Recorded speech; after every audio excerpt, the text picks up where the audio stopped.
I'm Pat Doris. Welcome to The Story. First up, Portland's mayor is out with a new plan to enforce a camping ban again. It's aimed at homeless folks, and he thinks this one is going to avoid a court battle. We'll dig into the details for you tomorrow. In the meantime, we're focusing tonight on the environment and what Governor Tina Kotek has planned for the future of Oregon. That is our big story tonight.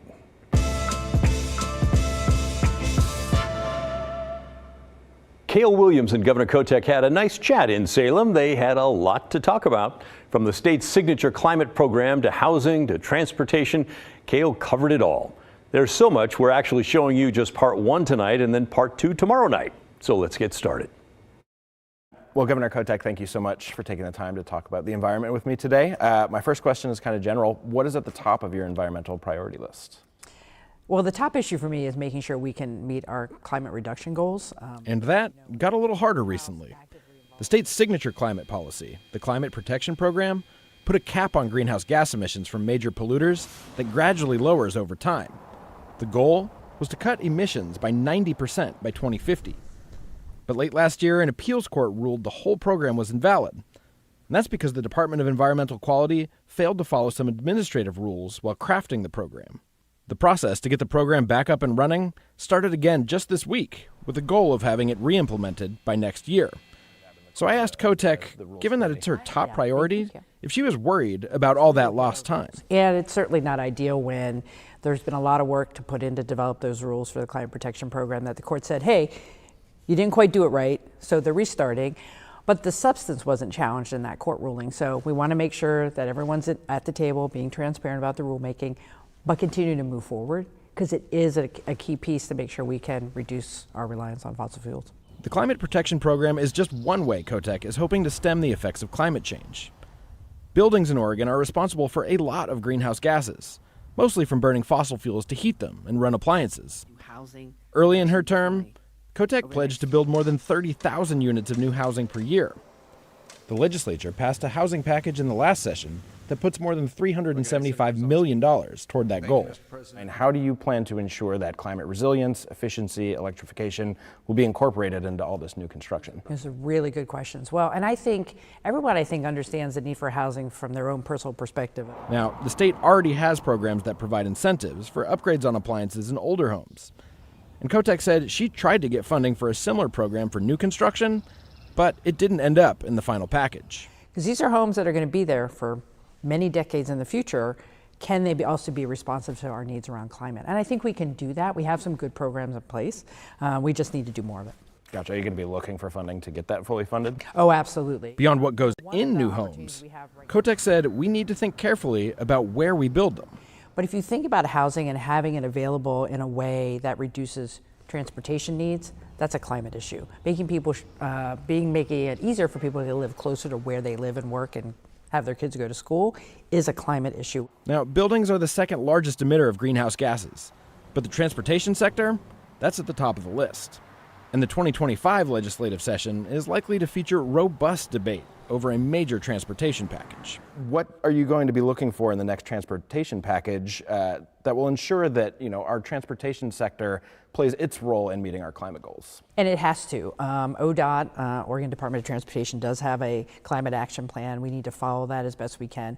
One of the good things that came out of the last transportation package were some really key investments. One was a statewide payroll tax that is now supporting transit across the state, not just in larger populated areas, but across the state. Beyond more funding for public transit, Kotek said she wanted to see more incentives to get people into electric vehicles.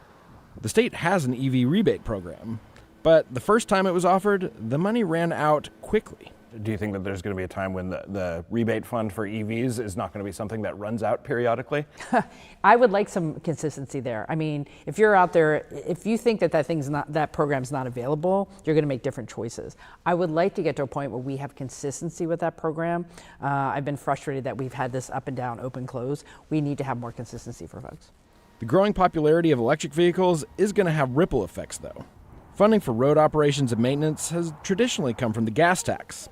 Kotek hinted that folks with EVs are going to be asked to pony up in the coming years. We want people in cleaner vehicles, and they still need roads, right? So we have to talk about the gas tax, at least in the near term, is still going to be a source of funding for operation and maintenance on our roads. But what is the appropriate way for folks who are driving electric vehicles? What should they be doing differently? So we want to have that conversation, potentially on road user fees, to make sure that everyone is supporting the infrastructure we all need. Now, heading into this interview, I reached out to a bunch of groups to ask about their environmental concerns. One thing I heard repeatedly, even from those who supported Kotek in the last election, were concerns about changes to land use laws included in the recent housing package. The changes would allow some limited development outside of Oregon's urban growth boundaries. I've talked to some environmental advocates recently. I polled a bunch of people asking what I should ask in this conversation. A lot of them supported you in the last election. We're very happy to do so, and are now feeling a little disappointed in what they see as weakening of land use laws and other environmental protections.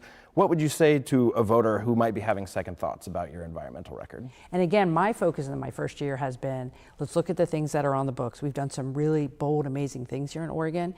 Can we continue to do them? Can we execute on the goals that we have?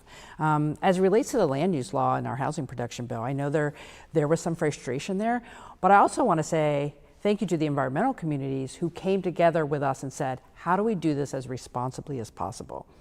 Housing has to get built.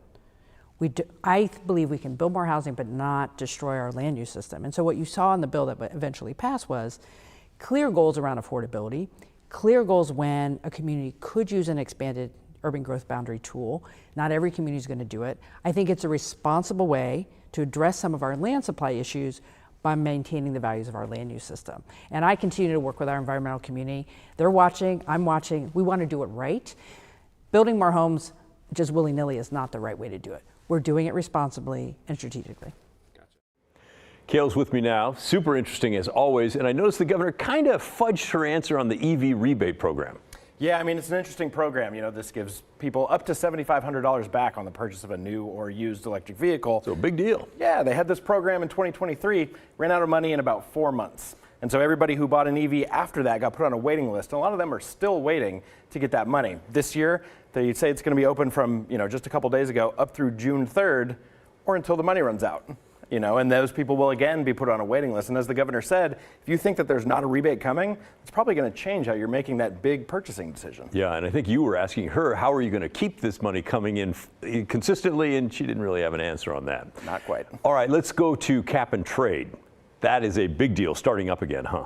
Yeah, so I mean, this program was invalidated just a few months ago, and they are in the process of doing this whole rulemaking process again. And I actually listened in on their first rulemaking committee meeting earlier this week. I think it was Tuesday. And there was talk about whether the program will be exactly the same or whether it's going to change. And they have left open the opportunity to make tweaks, which could include a more aggressive trajectory on lowering those emissions to make up for some of this time that they've lost. Wow, that will be fascinating. And that this is going to progress over a series of weeks and months, I guess? Yeah, the rulemaking committee, they have 2 more meetings, and then there'll be a public comment period. It'll eventually go to the Environmental Quality Commission, who needs to approve of it. They're hoping to implement it by next year. And the whole program here is to push down on all the carbon monoxide that's going out into the atmosphere? Carbon dioxide. Carbon dioxide, all right, by making it more expensive and people, it's gonna be a whole market and... Yeah, they can trade these credits, and so eventually, hopefully, we bring, carbon dioxide emissions down by 90% by 2050. That's the goal. That's a great dream. All right, thanks, Kale. Good stuff as always. Sure. And that's just the first half of Kale's interview with the governor. He'll be back tomorrow night with part 2, talking about some of the thornier environmental issues in the state. He'll cover the development of the floating offshore wind power along the state's southern coast and changes coming to how timber is harvested in the Oregon State forests. Again, that's tomorrow night, right here on The Story. And while we're talking about the governor, we can't ignore the headlines recently, the controversy surrounding an expected new role for her wife within the governor's office. The timing of that news follows 3 of Kotek's top aides leaving, and it appears to show that the decision to bring Amy Kotek Wilson in with a formal role was not all that popular with everyone. Her role as first spouse is basically an unpaid volunteer, but she does have a paid advisor who will work with her over the next 6 months to establish the office of first spouse. The governor addressed it Wednesday ahead of the Q&A with reporters. And we want to do this as transparently as possible. One of the things that we inherited, the global we, there has been no guidance from the Oregon Government Ethics Commission on what is appropriate for the role of a first spouse since the first spouse was made a public official. So I supported that legislation when it was put into place, where first spouses are now public officials under the revised statutes. That's why, the first spouses have to submit, their statements of economic interest, just like other electeds. But there's been no guidance on what that actually means. And we have been trying to figure that out. And I know that there are questions. So I wanted to let you all know today that we are working on a set of questions that we will submit to the Oregon Government Ethics Commission around the first spouse. In general, like questions that I think a lot of people have. We're working on the questions. We're going to submit those, I believe we're shooting for Friday, to the commission. We'll make those public, what the questions are. The response from the Ethics Commission will also be a public document because they do give opinions, and that's how they do it. So we hope that will provide some clarity for everybody, certainly our office, certainly the public, and answer probably a lot of your questions as well. And just a few moments later, a reporter pressed the governor on whether or not her wife will actually be involved with public policy. I think we are trying to figure out what that even means. What does it mean to be involved in policy? Let me give you an example. Because frankly, any conversation you have as a governor is somewhat policy related. So here's a situation that we're visiting all 9 tribes this year as a sovereign nation-to-nation initiative to government relations with our tribes. So we were visiting with the Confederated Tribes of the Siletz Indians last week. First Lady, appropriately, was on the trip with me, like she was in many of the One Oregon Listening Tour visits. I think it's important to show the respect to show up with your family when you do these types of visits. We had a fantastic conversation about behavioral health and what the Siletz are doing to deal with the issue of fentanyl in their community and some of the success they're having. So we had a great conversation. She was sitting in the room listening to the conversation. But at the end of the day, I make all the policy decisions. I was elected, I'm the governor, the buck stops with me. Policy decisions and choices are mine and mine alone. When you travel to National Governors Association meetings and you see what other first spouses are doing, we just haven't had that history in the state. We've had some active first spouses over decades. But this is the first time, going back to my opening comments, where we need to understand what it means to be a public official today under the statute for a first spouse. And for me, it's always been not about the First Lady, but about the first spouse, of which there is one now. What should that role look like? We are seeking guidance from the Ethics Commission because we need some guidance, because people have lots of questions. We are figuring out, I think the public's trying to understand it, and hopefully we'll get strong guidance from the Ethics Commission. All right, well, we'll be keeping an eye out for those questions as well as the Ethics Commission opinion whenever that document is made available. The governor was in front of reporters not to address this controversy, but for a ceremonial bill signing. These are classic dog and pony shows held across the country at the state and federal level. Yesterday's signing celebrated the campaign finance reform bill that surprised many of us during the short session. Now, you might think the campaign finance is an exciting topic, or you might not, but you should, because it pays for all those TV ads and mailers that you get every election cycle. Up until now, been pretty wide open in Oregon with really no limits. And it's going to stay that way until the law kicks in 2027. The biggest change, individuals and corporations will be restricted to giving just $3,300 per election. So, Nike founder Phil Knight, you will not be able to directly pour millions into candidates like you did during the last governor's race. We dove into the nitty-gritty details of that bill back on March 6th. You can find that on the KGW YouTube channel right now. But let's get back to the bill signing ceremony. There are lots of pictures and video to celebrate the moment, and we've already said, hey, they should be proud. Campaign finance reform is a big deal. It was a big problem that nobody could get movement on for years, and nobody expected it this year, but these folks did get it done, so good for you. Now, just so you know, governors sign lots and lots of bills. They create events out of the ones they really like or believe are going to help them politically, and I mean, sometimes that's all wrapped into the same bill. But then they bury the ones that they don't like, but they still know they have to sign into law, kind of like they're holding their noses to do it. Over the years, lots of governors have had big celebrations for big bills. Here's Kate Brown in 2019 signing a statewide rent control bill, making it law. And here's Governor Brown again, this time back in 2017, signing the last big transportation bill, which, by the way, contained tolling. But back then, the whole package was quite popular. And there's lots of other examples, but you get the idea. It's a party when the governor signs something they like, something momentous for the state. So then we were thinking about other bills that are signed into law recently, and there's one that's just kind of right on the edge of my mind, something that has to do with a big problem that we've been dealing with, something about open-air drug markets or people using drugs on the sidewalks. What was that? Yes. Yes, I remember it now. I do remember it. It's House Bill 4002. It recriminalized drugs in Oregon. It ended the experiment with legal drugs in our state. It gutted Measure 110. I'm so glad I remember that for you. That was a huge deal. So let's see the big celebration on that one. No video. That's the director. Is that right? Yeah. There's no video. All right, we can roll with that. Let's at least see the pictures and some of the governor's great quotes about the will of the people being followed and that sort of thing. No pictures. There's no pictures either. There's none of that? None? No clapping people, smiling, confetti, no handshakes? Oh boy. Well, listen, folks, there's a reason for that, and here's my opinion on this. I guess it is true what they say about experiments. When they go well, everyone claims they had a role and celebrates. When they go bad, they're shut down, quietly, in the dark, with no fanfare. A lot of Democrats and non-affiliated progressives are mad that the bill to recriminalize drugs passed. They're mad the legalized drug experiment called Measure 110 is over in Oregon. And a lot of those people probably supported Governor Kotek right up until the moment that she signed the bill that killed Measure 110. So in my opinion, that's why it was killed quietly. No point in fanning the flames of anger with those supporters.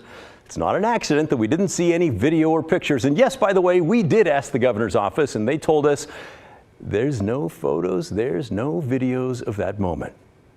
How about that? You know what? Sometimes you can learn a bunch from noticing what you don't see in politics. Coming up next on The Story, some good news from our Blair Best. The 80 asylum seekers that she's been covering most of this week will not be sent out onto the streets with tents tomorrow. The county says, yes, they will now pay for the hotel they're staying in for another few weeks. But where's that money coming from? That's up next when The Story returns.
I got to say, this was one of the strangest stories of the week, and it does have a good development now.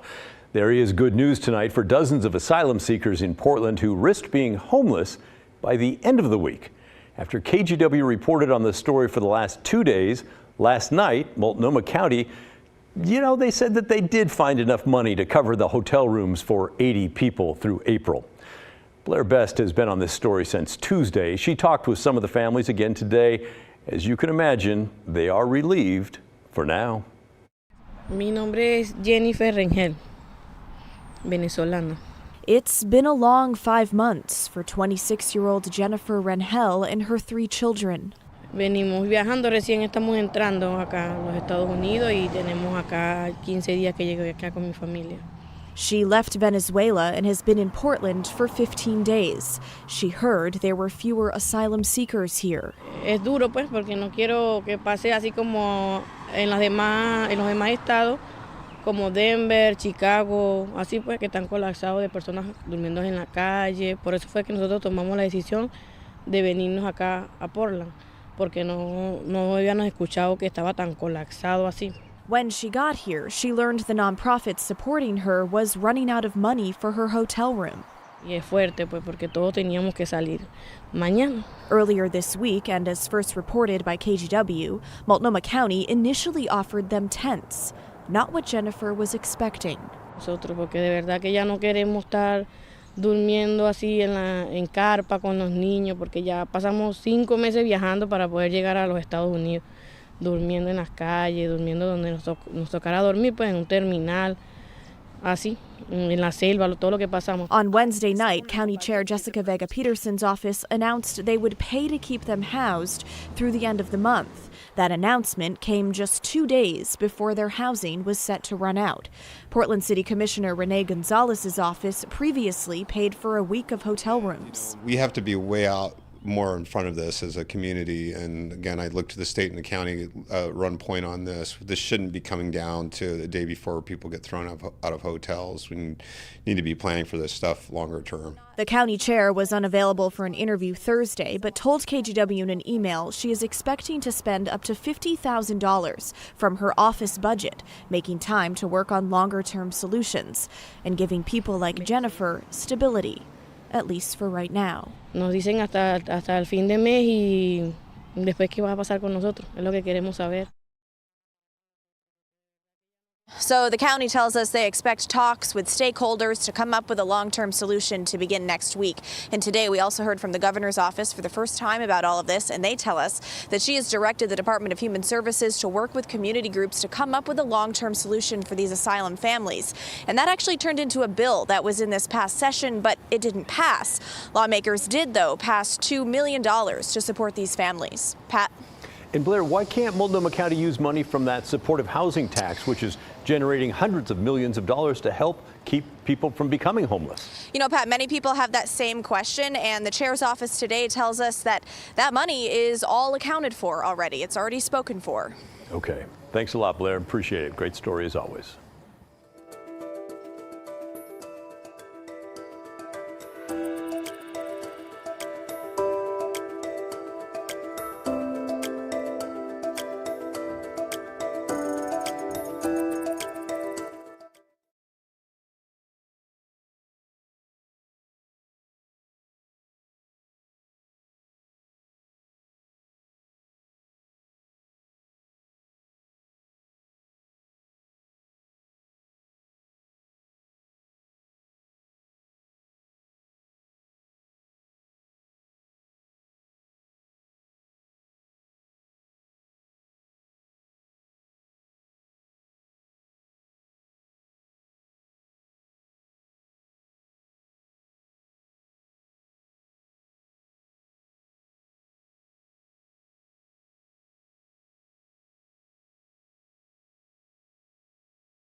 Hey, that's the end of our show. Thanks so much for watching.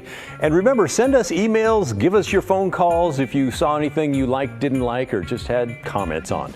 The address is thestory@kgw.com or 503-226-5090. And remember, the story, our collective story that never ends. The good stuff's coming your way next. I'll see you right back here tomorrow night at 6:30. In the meantime, we're going to leave you with a little Skycam tour. We'll start in beautiful Newport.